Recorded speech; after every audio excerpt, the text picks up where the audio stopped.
Hello everyone, I hope you guys are all having a fabulous Monday. Today I'm coming at you with our weekly Minks Monday Q&A. And before we get started, let me share the bag that I'm currently using. And that is my Chanel GST in the black caviar leather with the gold hardware. And I hope you guys all had a fantastic holiday weekend and were able to spend it with friends and family. Alright, so let's get started because I have loads of fabulous questions for you this week. We're starting with the very first one from Shelly Webb. Cannot decide between which Louis Vuitton to get, the Palm Springs Mini or the Pichette Matisse. I feel drawn to the Palm Springs, but I also feel like I'm too old. LOL. I'm 42. I like the Matisse, but do I love it? Feel like the Palm Springs Mini may be outdated sooner than the Matisse. This is a fabulous question. Now I have to say, first and foremost, I think, as I've said before, you can rock any handbag at any point in time, whether you're 25, 55, or 105. I think that a handbag is just an extension of our personality, and I don't think any of them are too young or too old or too mature, I should say, or anything like that. If you like a handbag, you buy that handbag and you rock that handbag. So, having said that, between the Palm Springs Mini and the Pichette Matisse, I appreciate the Palm Springs Mini. I think it's a very, very cute bag.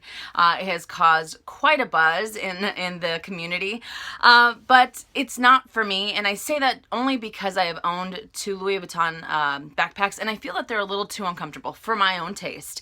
To each their own. I just feel like I constantly have to like press up my shoulders, if that makes any sense, to kind of hold it up. And I feel that the Pichette Matisse is a lot more comfortable, especially if I want to get into my items, maybe a little bit more of a little bit quicker access, if you will. So the Pichette Matisse, I have raved about this bag so many times. This is my second one since I did have an issue with the cracking varnish last year. But for me, it would be the Pichette Matisse. I feel like it fits a little bit more. I know a lot of people say that the Mini actually carries quite a bit, even though it is the smaller size, but it fits quite a bit in there. So personally for me, I feel that I like the Pichette Matisse a lot more. However, I have to say, because of its popularity, because it is still a highly sought after bag, if you do decide, if you purchase the Mini and let's say maybe it doesn't end up working out for you, it doesn't suit your lifestyle after a little bit, you can always resell it and you can probably end up getting close to what you paid for retail, if not retail price that from what you paid, because again, it is so sought after and it is very, very popular. So I feel that you can try it out and maybe it doesn't end up working for you, then you can go for the Pichette Matisse. But I think both of them are fantastic handbags, to each their own. But just for me, backpacks in general, I don't find them as comfortable as most everyone does. But again, a lot of people rave about the Mini, whether it's or the Palm Springs Mini, whether it's the small one or the larger one. They just love how carefree it is because it doesn't have the vachetta straps. You don't have to worry about, it has the color treated leather, so you don't have to worry about, water stains or anything like that. So again, for me and my own personal lifestyle, I would choose the Pichette Matisse. Just because I really do appreciate the fact that I can go extremely hands-free, kind of like the Mini, but I feel like it's all just kind of right here. You know what I mean? Like I can just get to it a little bit quicker if I needed to. So hopefully that made sense. But yeah, I think whichever one makes your heart sing. But I do have to say, you say, I like the Matisse, but do I love it? You're already questioning yourself. And if you already have that doubt, then I would just go for the Mini and go for the one that ends up making your heart sing the loudest. I turned on the other light because I felt that it was a little too dark and it kept moving around. So hopefully it ends up working out. All right, next question from Kyle Cheeseman. Have you ever tried playing around with the Louis Vuitton Epi Rabat clay? I'm probably saying that incorrectly. It's similar to the Empreinte clay as it also has a snap button closure. I was wondering your thoughts on this piece. Great question. And just as Kyle said, the Epi, it's actually under Epi Key Pouch because if you try to look up Rabat clay, it won't come up. But if you look up the Epi Key Pouch, it actually retails for $365 here in the States, whereas the Empreinte one retails for $440 here in the States.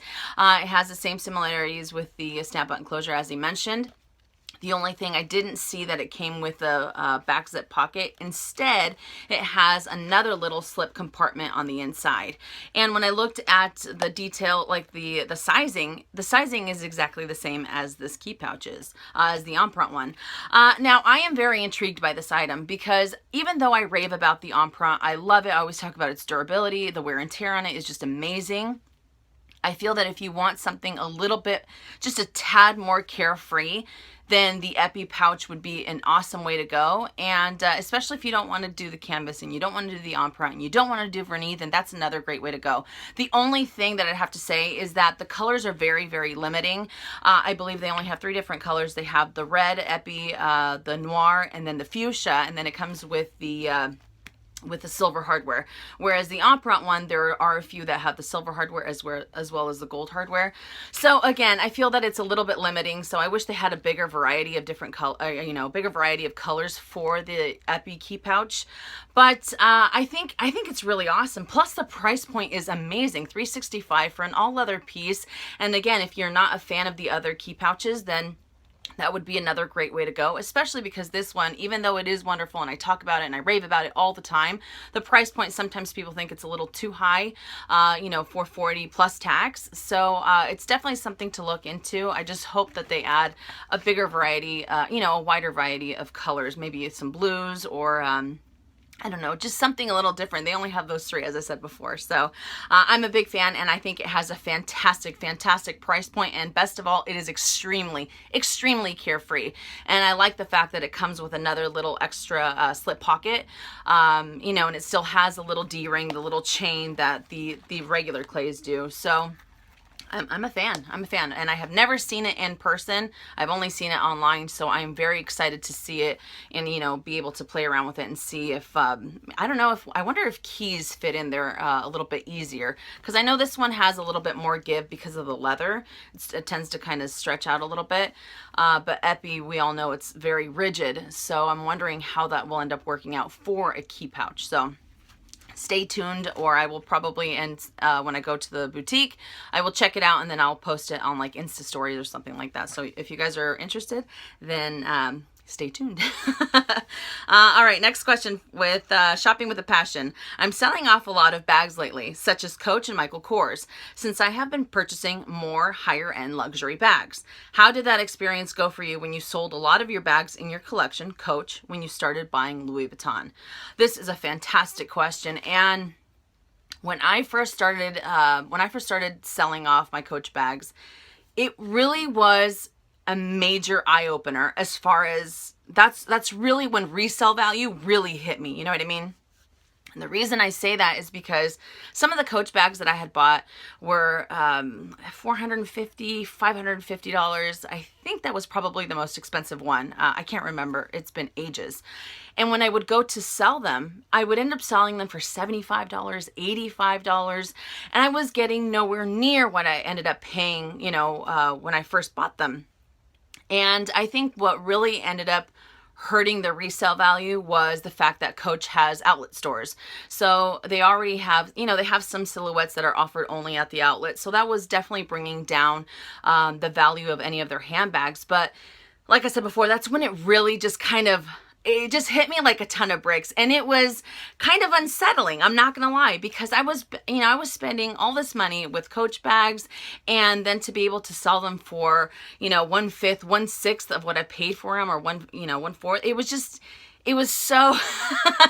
I was kind of like wah wah, for lack of phrasing, And then when I ended up having to sell, I believe it was, I can't remember, like 8 or 9 Coach bags in order to buy one Louis Vuitton handbag, and I've always had such a passion for handbags. Even when I was a kid, I was the one that always carried, if I could, I would carry like 20 handbags at one time. I've always liked handbags. And I think that's kind of when it clicked for me, that I always thought that, the Louis Vuitton, the Chanel's, and all those types of handbags were just something that I would only dream about. It's never something that I would ever acquire. And then it just kind of clicked. I just kind of said, I'm just going to go for those handbags, because I know if I was to resell them, not only is it the fact that I love the brands, I love the silhouettes, I love the history of it, the fact that I can end up getting half of what I paid, if not what I paid for a handbag down the road, I can do that, so it kind of sealed the deal for me to just continue on that luxury brand road. you know, but I will always have an appreciation for Coach. I had a crazy collection, and I enjoyed them, you know, and sometimes that's what it's all about. It's not so much as a resale value, even though I say that, you know, I talk about how wonderful a resale value is and this and that. At the end of the day, it's all a matter of how that bag makes you feel, regardless of the resale value and regardless of the brand. If you like it because it's Michael Kors and you like it because it's Dooney and Burke and you like it because it's Louis Vuitton, then that's all that matters. But it just, like I said before, when I went to sell them, it just really, like, it hit me like a ton of bricks that they don't hold their resale value. And as I said, it just kind of paved the road for me to continue with luxury handbags. So hopefully that was able to help. All right, next question from Laura Hendy. Has your dog ever touched any of your bags or SLGs? What's the worst thing he has done as a pup? Great question. Edward's really good when it comes to any of my handbags or SLGs. For the most part, I end up just kind of putting it up to his nose so he can smell it. But other than that, it really doesn't, none of my bags or SLGs interest him, to be honest. When he is in my room, he'll bring in his toy and he's just kind of focused on that. And when I'm not in my room, the door is always closed. It's like Fort Knox, so no one's allowed in here. But yeah, he's really kind of just whatever. I don't care. And what's the worst thing he's ever done? You know, I don't think he's done anything to be honest, to be completely honest. I'm not trying to make him out to, you know, to be like, you know, the best of the best. But I don't think he's done anything really no, he's not one to dig. He's not one to, you know, to tear stuff up or anything like that. He has some toys that he's had for 2 years, you know, that are toys for little kids. And he doesn't really do anything. So he has a very, easygoing personality. And I love that about him. So maybe the worst thing he's done is he has peed on my car. On my new car, on my tires. I think that's probably the worst thing. And then I go out there and I immediately wash it off. But I think that's the worst thing. And he only did it when I first got it. And then now he could care less. So yeah, he's pretty awesome, I'd have to say. All right, next question from Amy Reynolds. When you are looking for a new bag, do you have any pet peeves that automatically put you off a bag? Have the essays ever said anything that make you immediately change your mind or take away from the bag? Fantastic question. And what are some of my pet peeves that automatically put me off a bag? I think that I am very much so the opposite when it comes to this compared to everyone else. When I look at a handbag, like if I'm at Neiman's and I just kind of see it from afar, I look at the silhouette, I look at the details, I look at the leather, I love everything about it. And then I'm kind of, you know, I look on the inside to look for the pockets or what have you. And the fact that I see that it has a shoulder strap, a detachable shoulder strap, that's something that doesn't necessarily, initially it doesn't put me off, but it's just kind of like, oh, I wish it didn't come with this. That's why I say I'm very much so the opposite from everyone else, because everyone else, when they look at a handbag, you know, they're just like, okay, this is awesome. And then they see the shoulder strap and they're just like, yes, it comes with this. I am not like that.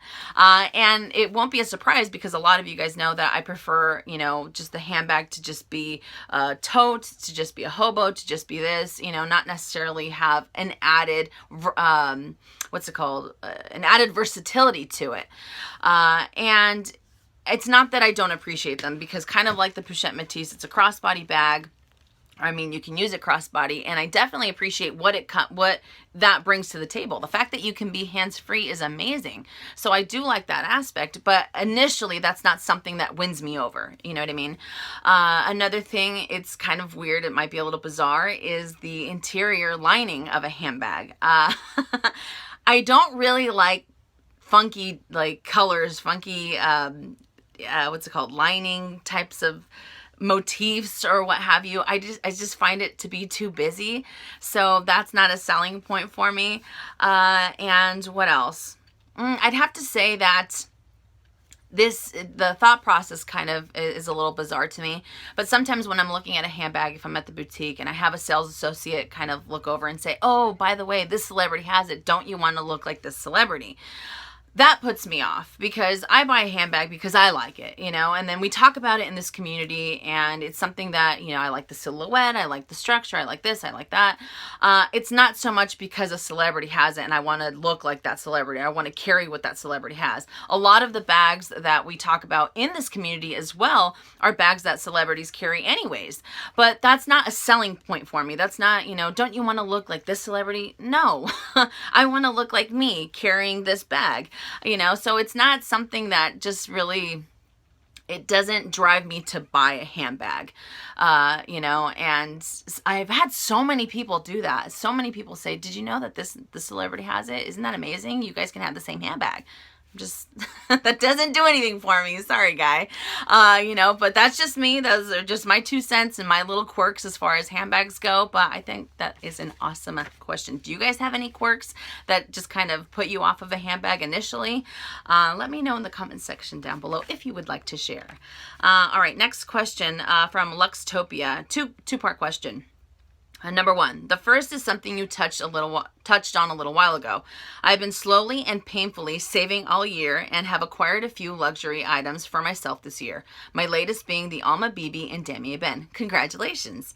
No sooner did I acquire something, I'm already thinking about the next one. How do you combat the sense of always wanting more and more? This is an awesome question. And to answer it as truthfully as I can, it never goes away, to be honest. It never does. I'm the exact same way. I will buy something that I've been lusting after. I'm just kind of like, oh my gosh, I can't believe I got it. It's beautiful. It's this, and that. And my eye, while I'm looking at this, one of my eyes is already looking at something else. The wish list, and I've talked about this before, the wish list that the goodies that I want to add to my collection is never ending. It's constantly changing. It's constantly evolving, but it's never ending. You know, sometimes when I say, okay, I'm going to go to Ban Island, or I'm not going to buy any more handbags, I'm good with my collection. No sooner does another handbag come out to the market that I'm just kind of, you know, completely gaga over. So it's the feeling never goes away, at least not for me. I can honestly tell you that, you know, and I'm sure a lot of people are just like, okay, I'm done. And kudos to those people, but I am not one of those. However, I do have to say that while my wish list is constantly, you know, adding items or taking items away, initially I'll look at something and I'll say, oh my gosh, I want it. It's beautiful. It's this. You know, I'm just kind of just crazy about it.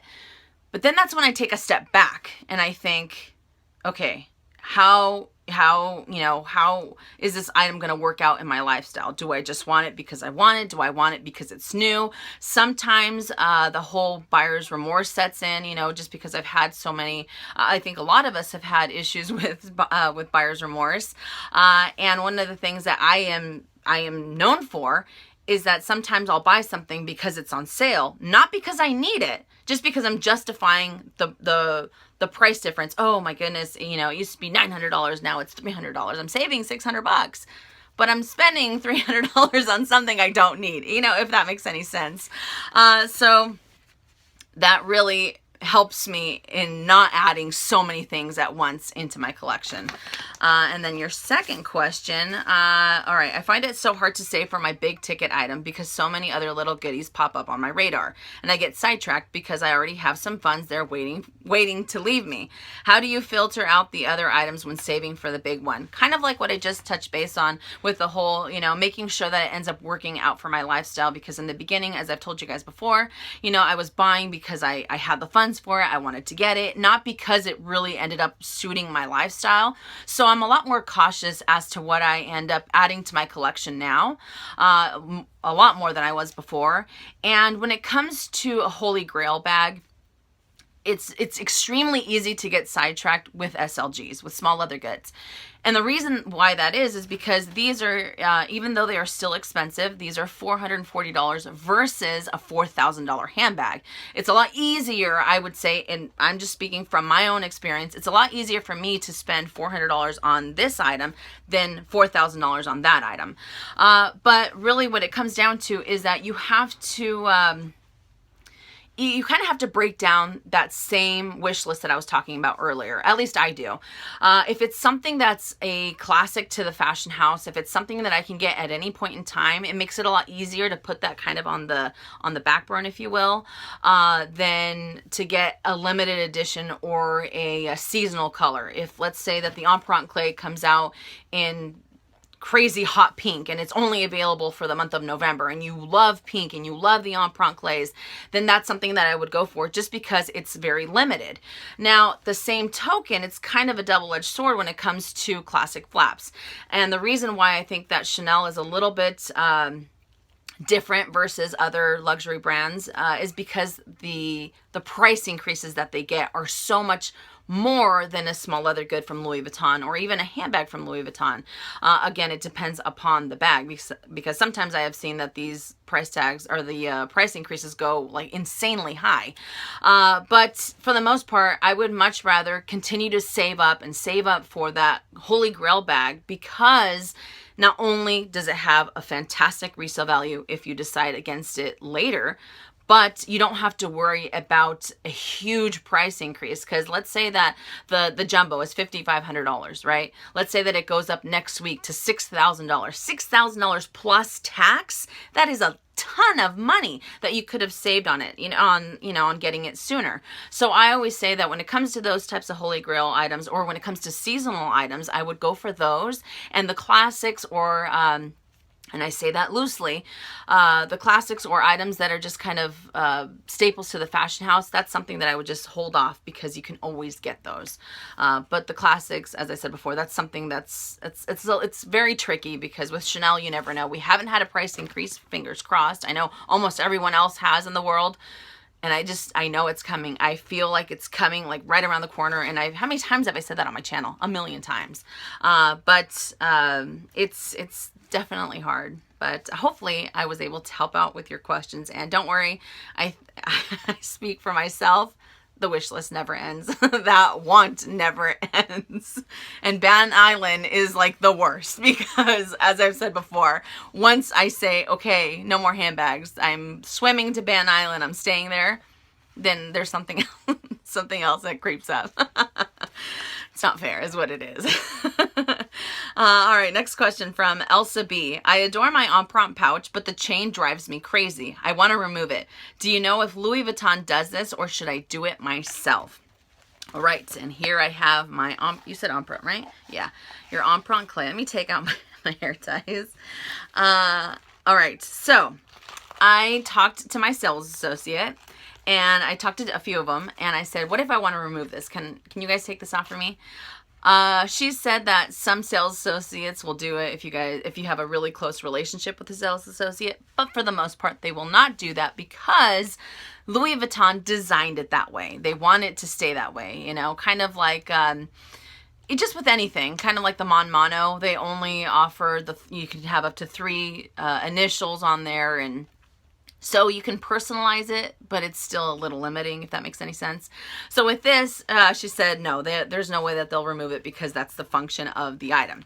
However, I have seen quite a few people take this off, and they just take pliers to it, rip off the chain, and I don't know how it works for the little, I wonder if it'll damage the leather, this little guy right here. But I am going to take off the chain on my black Empreinte clay, because not only is it hot stamped, and you guys know that when I end up hot stamping something, it's pretty much going to stay definitively in my collection, or it's always going to stay in my collection, I should say. I don't know why I said that, but I will end up doing it. So I think if I end up doing it this week or later on this week, I will end up showing you guys on the following Minks Monday, or any Minks Monday that I do. I will show you guys what it turned out to look like, because I will admit it. I love this item, and I use it as a wallet often.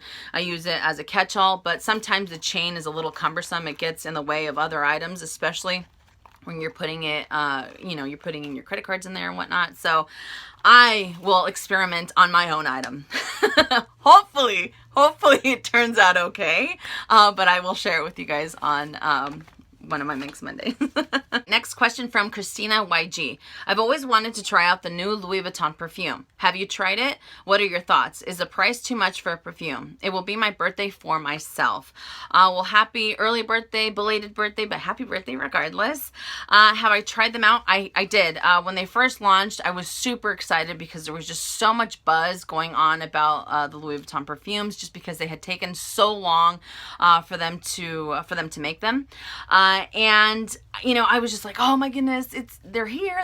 I'm so excited. I went down to the boutique, and for me personally, I didn't find them, there were some scents that I was just like, oh, this is really nice, but they were very similar to other fragrances I have already had. And do I think it's too much for a perfume? Not necessarily. Not when you think of Creed or when you think of Bond No. 9. You know, those are very expensive as well. So it's not so much that they're too much. I expected a lot more with all the buzz that there was going around. I'm just going to be honest. I expected a lot more. I expected to be completely wowed. And I didn't get that. I will have to say that one of the most annoying things that I found is the fact that if you were to go in the boutique, usually when you want to try out any perfume, they give you a sample, they give you something so that you can try it out on your skin, see how it wears, and then you can come back and purchase the item. What I found, incredibly annoying, was the fact that you had to buy the fragrance that you were thinking about, and you would end up getting two samples, two little box samples, so then you can try it out, and if it didn't end up working out for you, you return the larger bottle. Now, I know some of you guys have amazing sales associates, and you were able to get the fragrances, were able to get the samples without having to buy anything, and that is awesome.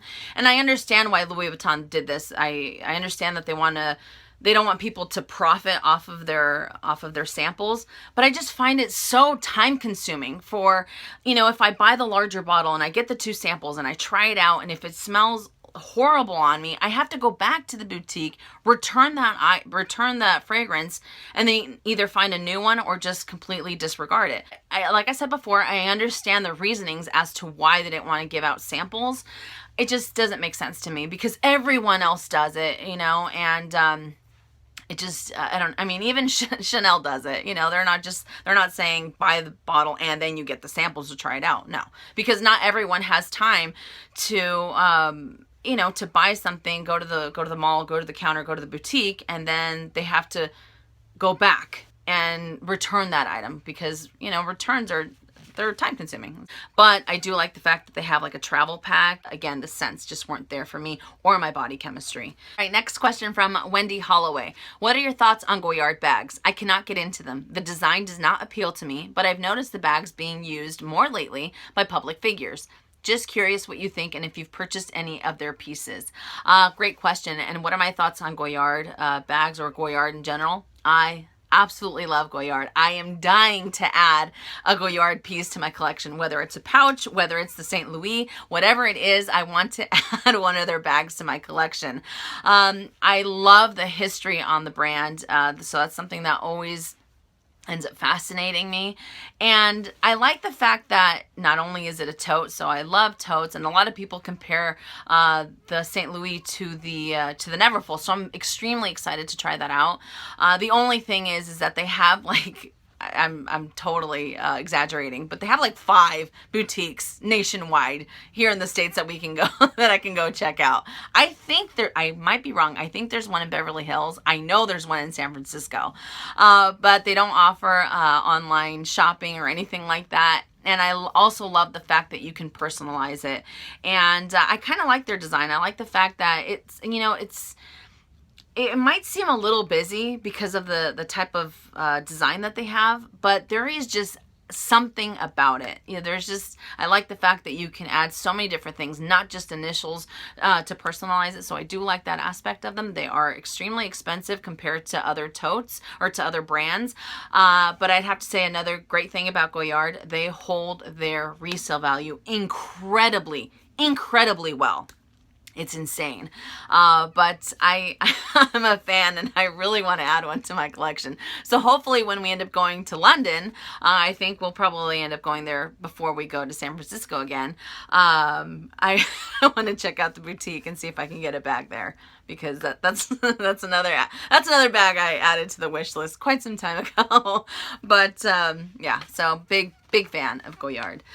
All right. A Tray Bossu. With the holiday and travel season coming up, can you do a video specifically for traveling with luxe bags? Would like to know a few things. What purse to take as your carry-on in flight when you are traveling economy? Do you store it overhead or under the front seat? I'm so afraid of damaging them in both scenarios. What do you use as a travel beach bag? What about packing the purses in the suitcase so that they don't take a lot of space and yet are not damaged or out of shape? This is an awesome question, and I would like to know. I will be more than happy to do a video for traveling, especially the holiday season. I know a lot of people travel, just like you said. So let me know in the comments section down below if that's something that would interest you guys to see.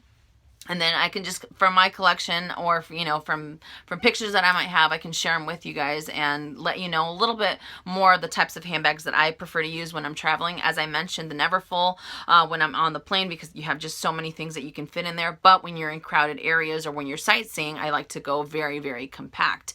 So let me know in the comment section again if that's something that would interest you, because it would probably take me a long time to answer this question on Minks Monday.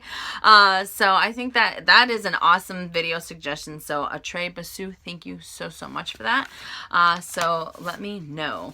But thank you guys so much for watching. I hope I was able to help. And if you like this video, give it a thumbs up. And if you haven't already, please subscribe to my channel if you enjoy these Minks Mondays, as I enjoy doing them as well. So I will see you all tomorrow with my November favorites. And as always, make it a fabulous day or not. The choice is yours. Have a great day, you guys.